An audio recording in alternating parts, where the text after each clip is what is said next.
കോഴിയറവ് മാലിന്യം അനധികൃതമായി സൂക്ഷിച്ച കെട്ടിടം പൊളിച്ചു നീക്കാൻ നടപടി ആരംഭിച്ച് താമരശ്ശേരി ഗ്രാമപഞ്ചായത്ത്.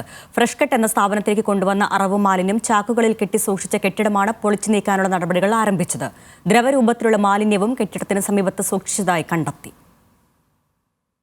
കട്ടിപ്പാറ പഞ്ചായത്തിലെ ഇറച്ചിപ്പാറയിൽ പ്രവർത്തിക്കുന്ന ഫ്രഷ് കട്ട് മാലിന്യ സംസ്കരണ യൂണിറ്റിലേക്ക് എത്തിക്കേണ്ട അറവ് മാലിന്യമാണ് മറ്റൊരു കെട്ടിടത്തിൽ ചാക്കുകളിൽ സൂക്ഷിച്ച നിലയിൽ കണ്ടെത്തിയത്. കൂടാതെ ദ്രവരൂപത്തിലുള്ള മാലിന്യവും കെട്ടിടത്തിന് സമീപം കണ്ടെത്തി. ഫാക്ടറിയിൽ നിന്നും ടാങ്കർ ലോറികളിൽ എത്തിച്ച് വലിയ ടാങ്കിൽ നിക്ഷേപിച്ച് രഹസ്യമായി സ്ഥാപിച്ച പൈപ്പ് ലൈനിലൂടെ സമീപത്തെ തോട്ടിലേക്ക് ഒഴുക്കിവിടുകയായിരുന്നു.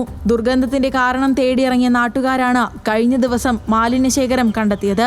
തുടർന്ന് താമരശ്ശേരി, ഓമശ്ശേരി, കോടഞ്ചേരി പഞ്ചായത്തുകളിലെ പ്രസിഡന്റുമാരും സെക്രട്ടറിമാരും ആരോഗ്യവകുപ്പ് ഉദ്യോഗസ്ഥരും സ്ഥലത്തെത്തി. നിയമലംഘനങ്ങൾ കണ്ടെത്തിയതിനെ തുടർന്നാണ് അനധികൃത കെട്ടിടം പൊളിച്ചുമാറ്റാൻ ഉത്തരവിട്ടത്.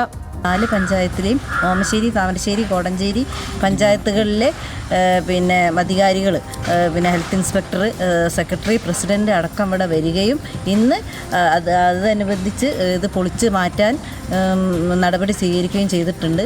താമരശ്ശേരി അവേലം സ്വദേശി അബ്ദുറഹ്മാന്റെ ഉടമസ്ഥതയിലുള്ള സ്ഥലത്തെ കെട്ടിടത്തിലാണ് ദുർഗന്ധം പരത്തി രക്തമൊഴുകിയ നിലയിൽ ചാക്കുകളിൽ നിറച്ച ടൺ കണക്കിന് കോഴി അറവ് മാലിന്യം കണ്ടെത്തിയത്.